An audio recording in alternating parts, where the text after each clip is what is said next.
नमस्कार, स्वागत है आपका। आप देख रहे हैं अगले हफ्ते की तैयारी। मैं हूं आपके साथ प्रशांत पांडे और इस शो में हम आज के बाजार का पूरा ब्यौरा आपके सामने रखते हैं। इसके साथ ही पूरे हफ्ते बाजार ने किस तरह का कारोबार किया है वो डेटा भी आपके सामने रखते हैं। सेक्टर्स पर निगाह हमारी रहती है और इस आधार पर अगले हफ्ते यानी सोमवार को जब आप बाजार में उतरें तो आपको किन लेवल्स पर नजर रखनी चाहिए, किन सेक्टर्स को अपने निगाह में रखना चाहिए, ये सारी बातें इस शो में बताते हैं।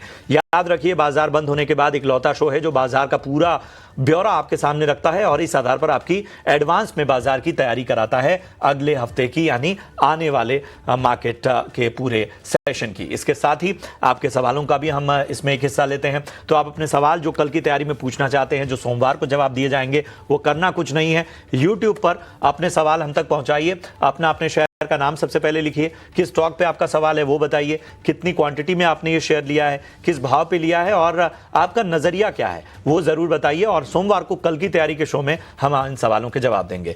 पिछले दिनों जो आपने सवाल पूछे थे उसका जवाब आज के शो में दिया जाएगा।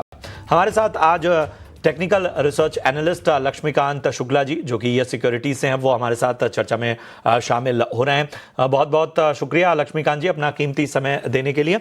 मैं आपके पास आऊं, जरा आज का ब्यौरा रख देता हूं और इससे पहले परिचय करा दूं, हमारे साथ सनी अग्रवाल भी जुड़ चुके हैं, head of research SBI capital security से। सनी, आपका भी बहुत बहुत स्वागत। तो दोनों एक्सपर्ट तैयार हैं, लेकिन जरा बाजार का ब्यौरा ले लेते हैं। आज का बाजार सबसे पहले लेकर आएंगे। 233 अंकों की गिरावट आज निफ्टी में देखने को मिली। 24,850 के नीचे आज क्लोजिंग ली निफ्टी ने। लाल निशान में 233 अंकों की गिरावट हमें साफ तौर पर देखने को मिली। बैंक निफ्टी 532 अंकों की गिरावट हमें यहां देखने को मिली। 56,500 के पास बैंक निफ्टी ने क्लोजिंग ली। आज के अगर हम मार्केट के बाकी पिक्चर्स को देखें और साफ तौर पे अगर हम मिड कैप और स्मॉल कैप को देखें तो यहां पर भी पूरी तरह से दबाव हावी रहा। मिड कैप लगभग 1.5% गिरकर बंद हुआ, वहीं स्मॉल कैप में भी आज लाल निशान में कारोबार हुआ और स्मॉल कैप में लगभग 2% का दबाव हमने देखा। मार्केट ब्रेथ जरा लेकर आइए। मार्केट ब्रेथ आप देखेंगे तो आज बहुत ही खराब मार्केट ब्रेथ। 514 शेयर आज ऐसे थे जो कि हरे निशान में थे, मात्र 514, और डिक्लाइन का पलड़ा भारी था। 2249 शेयर ऐसे थे जिन्होंने आज लाल निशान में कारोबार किया। तो ये था आज के बाजार का पूरा ब्यौरा। अब आपको पूरे हफ्ते का जरा बाजार बताते हैं। तो आज अगर हम पूरे हफ्ते को देखें, मार्केट दिस वीक का चार्ट अगर आपके सामने लेकर आए तो निफ्टी में देखिए 0.5% की नेगेटिव यहां पर रिटर्न देखने को मिला। निफ्टी बैंक की अगर हम बात करें तो यहां पर भी 0.5% का नेगेटिव, यहां पर 0.5% का पॉजिटिव रिटर्न देखने को मिला।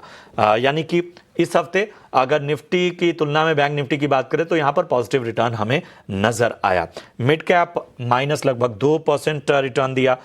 निफ्टी स्मॉल कैप में माइनस 3.5% का दबाव हमें देखने को मिला। इसके अलावा सेक्टर्स की अगर हम बात करें तो आप देखिए आईटी जो बहुत ही दबाव में रहा। आईटी लगभग -4.1% यहां पर हमें आईटी में दबाव देखने को मिला। सेक्टर्स की अगर हम बात करें, निफ्टी आईटी की बात करें, इसके अलावा बात करें अगर हम रियल्टी की तो यहां पर लगभग 5% का नेगेटिव रिटर्न हमें देखने को मिला। मैं चाहूंगा निफ्टी की जगह ये सेक्टर वाले जरा ग्राफिक्स लेकर आइए। जी हाँ, ये निफ्टी आईटी देखिए, हम बात कर रहे थे 4% से ज्यादा का नेगेटिव रिटर्न। एफएमसीजी जो है 3.5% नेगेटिव यहां पर रहा। निफ्टी रियल्टी -4.9% और निफ्टी फार्मा पॉजिटिव रहा, हल्का पॉजिटिव यहां पर रिटर्न देखने को मिला। तो ये तब पूरा हमने ब्यौरा आपको पूरे हफ्ते के बाजार का दे दिया। और इन सब के बीच में अब जरा लक्ष्मीकांत जी, सबसे पहले आपके पास आना चाहूंगा। हमें बताइए सोमवार को बाजार को किन लेवल्स पर आप देख रहे हैं, क्या रणनीति रखनी चाहिए? नमस्कार प्रशांत जी, और मेरे को पैनलिस्ट सनी जी को भी मेरा नमस्कार। तो जिस तरीके से मार्केट में ब्रेकडाउन देखने को मिले हैं, उसकी वजह से जो सेंटिमेंट है वो नेगेटिव साइड ही दिखाई दे रहे हैं। निफ्टी ने बड़े क्रूशियल सपोर्ट के नीचे की वीकली क्लोजिंग दी है जो कि 24,900 के आसपास आ रही थी, और जहां पर हमारे 50 डे एसएमए लेवल्स और 61.8 के फिबोनाची रिट्रेसमेंट देखे गए थे। बट जिस तरीके से बेरिश कैंडल का फॉर्मेशन हुआ है, अब लगता है ये वीकनेस आने वाले सत्र में भी बढ़ेगी। और हम जो निफ्टी के जो निचले स्तर है 24,700, जो इसका अपकमिंग सपोर्ट रहेगा आने वाले समय में, अगर 24,700 के लेवल टूटते हैं, देन 24,470 से लेकर 24,500 जोन तक के निचले स्तर हम निफ्टी में देख पाएंगे। हालांकि बैंक निफ्टी ने इस हफ्ते आउट परफॉर्म किया है बेंचमार्क इंडेक्स निफ्टी को, बट वहां पर भी जिस तरीके से सेंटिमेंट डेवलप हो रहे हैं वो भी नेगेटिव साइड ही हो रहे हैं। बैंक निफ्टी काफी समय से हॉरिजॉन्टल रेजिस्टेंस लाइंस के ऊपर स्ट्रगल कर रहा था और उसको सरपास नहीं कर पाया था, जो कि 57,300 के आसपास आ रहे थे, और वहीं से हमें फॉलो थ्रू सेलिंग देखने को मिल रही है। अभी बैंक निफ्टी हमें लगता है कि 56,200 के लेवल्स को रिटेस्ट कर सकती है, जहां पर 50 डीएमए लेवल्स हैं, और अगर वहां पर कोई पुल बैक मूव नहीं आता है और उसके नीचे की क्लोजिंग होती है, देन 55,500 के भी लेवल्स बैंक निफ्टी हमें आने वाले हफ्ते में दिखा सकता है। सो ओवरऑल जो मार्केट का जो ट्रेंड है अभी थोड़ा बेरिश साइड की ओर नजर आ रहा है। ये है राय निफ्टी और बैंक निफ्टी पर आपको मिलती हुई। सनी, जरा हमें बताइए कि इस तरह के बाजार में सेक्टर और स्टॉक स्पेसिफिक रणनीति ही काम आती है। कौन से ऐसे सेक्टर हैं जो आपके रडार पे हैं खासतौर पे अगले हफ्ते के लिए? या गुड आफ्टरनून प्रशांत जी, और शो में इनवाइट करने के लिए बहुत बहुत धन्यवाद। आई थिंक कुछ चुनिंदा सेक्टर में नतीजे अच्छे आए थे, जैसे होटल सेक्टर है जहां हमें लगता है कि काफी अच्छे नतीजे हमने इंडियन होटल और आईटीसी होटल के देखे। तो और आने वाला फेस्टिवल सीजन भी होटल इंडस्ट्री के लिए अच्छा रहता है, तो होटल सेक्टर पर रडार पर रखना चाहूंगा। Asset management companies, MCs companies ने काफी अच्छे नतीजे दिए। हालांकि मार्केट सेंटिमेंट थोड़ा खराब हुआ है तो हमने थोड़े करेक्शन भी देखा है, तो आई थिंक एक अच्छा मौका रहेगा एसेट मैनेजमेंट कंपनीज को पोर्टफोलियो में ऐड करने का। इसके अलावा सीमेंट सेक्टर एक हमें अच्छा लग रहा है, जहां मुझे लगता है कि नतीजे अच्छे आ रहे हैं, और जो सेकंड हाफ ऑफ FY26 है वहां रिलेटिवली बेहतर वॉल्यूम ग्रोथ हम देखेंगे। तो सीमेंट कंपनी जैसे अल्ट्राटेक, जेके सीमेंट, ये रडार पर रखना चाहूंगा।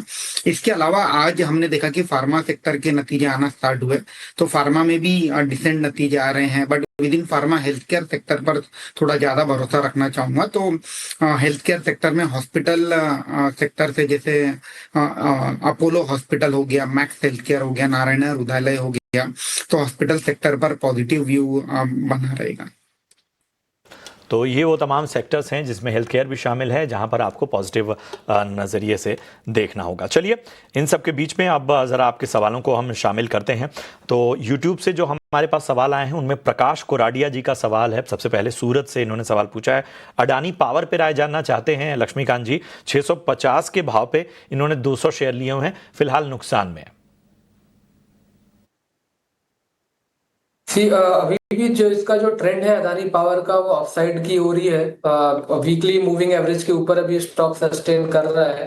हालांकि जिस तरीके से मार्केट में करेक्शन देखने को मिले हैं उस हिसाब से यहाँ पर भी हल्की सी प्रॉफिट बुकिंग आई है, बट ओवरऑल जो एक्सपेक्टेड मूव है वो अपसाइड का नजर आ रहा है। बट उसके लिए इसको 529 के लेवल्स को होल्ड करना जरूरी रहेगा। अगर ये अपने 529 लेवल्स को होल्ड करता है और अगर हमें यहाँ से पुल बैक मूव मिलता है तो देन आफ्टर हम इसमें 620 के लेवल्स देख पाएंगे। अगर 620 के लेवल्स के ऊपर ब्रेक थ्रू मिलता है देन 650 660 के भी लेवल्स देखने को मिल सकते हैं। तो अभी फिलहाल 529 के स्टॉप लॉस के साथ अदानी पावर को होल्ड रखने की सलाह रहेगी। तो ये है राय आपको मिलती हुई। संदीप साहा का सवाल लेते हैं, कूच बिहार वेस्ट बंगाल से इन्होंने सवाल पूछा है, एक्सिस बैंक पर राय जानना चाहते हैं। 1099 के भाव पे इन्होंने खरीदारी की हुई है और 100 शेयर इनके पास हैं। बताइए सनी, एक्सिस बैंक का कैसा लगता है? इनके भाव के आसपास ही है। आई थिंक एक्सिस बैंक के नतीजे ये क्वार्टर में थोड़े म्यूटेड रहे थे, और जो एसेट क्वालिटी को लेकर कंसर्न कंपनी ने जताई है वो मुझे लगता है कि कुछ समय तक शायद स्टॉक प्राइस में रिफ्लेक्ट होगी। बट हालांकि स्टॉक प्राइस करेक्ट भी हुआ था नतीजा रिजल्ट के बाद, तो मुझे लगता है कि अब यहाँ से डाउनसाइड लिमिटेड है, बट अपसाइड आने में थोड़ा समय लगेगा। तो व्हाट आई वुड सजेस्ट कि कंपेयर टू एक्सिस बैंक हमें आईसीआईसीआई बैंक या एचडीएफसी बैंक बैंकिंग सेक्टर से थोड़े रिलेटिवली बेहतर लगते हैं, सिंस इनकी बाइंग प्राइस के आसपास ही स्टॉक ट्रेड हो रहा है। मैं इन एक्सिस बैंक से निकलकर शिफ्ट होने की राय दूंगा आईसीआईसीआई बैंक में। तो ये है राय आपको मिलती हुई। चलिए बढ़ते हैं आगे और अरुण गुप्ता जी का सवाल लेते हैं। लखनऊ से इन्होंने सवाल पूछा है और एनसीसी इन्होंने खरीदारी की हुई है। 80 रुपए के आसपास इनकी खरीदारी है। 2 साल का नज़रिया लेकर चल रहे हैं। चूंकि 2 साल का नज़रिया है तो सनी, मुझे आपके पास ही आना होगा। फंडामेंटल लिहाज से एनसीसी आपको कैसा लगता है? इन Prashant ji fundamentally NCC is a very well placed company, काफी रोबस्ट ऑर्डर बुक है। हालांकि जो FY26 रहेगा ये थोड़ा सा म्यूटेड रह सकता है कंपनी के लिए, जहां कंपनी ने गाइड भी किया है कि 10% की रेवेन्यू ग्रोथ हम FY26 में देखेंगे। बट हमारा ये मानना है कि जैसे जैसे सेकंड हाफ प्ले आउट होगा, ऑर्डर एग्जीक्यूशन भी इम्प्रूव होते दिखेगा। तो इनका सिर्फ नजरिया 2 साल का है। मुझे लगता है कि जो कंपनी की फेयर वैल्यू है 280 to 300 रुपीज की है, तो one can stay remain invested with price target of 280 to 300 and investment horizon of 2 year.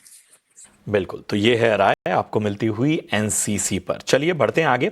और नांदेड़ से हमारे एक दर्शक ने सवाल पूछा है और इनका सवाल इन्फोसिस पे है। आईटी तो खैर इस पूरे हफ्ते जिस तरह का प्रदर्शन रहा, नतीजों के बाद से ही सत्य झावर साहब ने बाइंग भी थोड़ी ऊपरी स्तरों की है।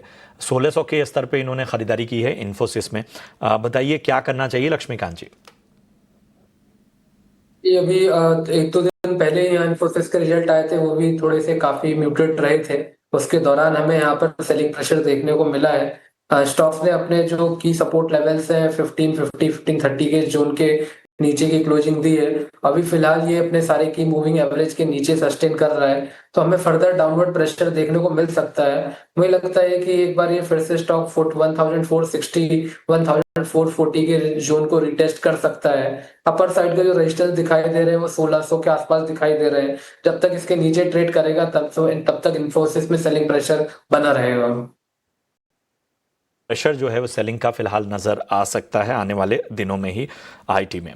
चलिए, आईटी की ही एक कंपनी टीसीएस पर हमारे एक दर्शक हैं जो राय जानना चाहते हैं और इन्होंने जो खरीदारी की हुई है वो 3226 के भाव पे। अशोक झा नाम है इनका और लॉन्ग टर्म का नज़रिया लेकर चल रहे हैं। सनी, लॉन्ग टर्म के हिसाब से टीसीएस और इनकी बाइंग प्राइस जो आप देख रहे हैं 8600 की, क्या लगता है आपको?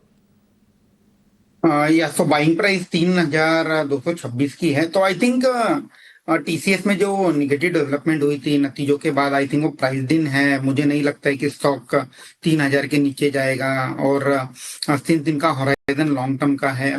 हो सकता है कि क्वार्टर आने वाला जो क्वार्टर है Q2, वहां भी कोई बहुत ज्यादा फायर वर्क देखने ना मिले नतीजों के तौर पर।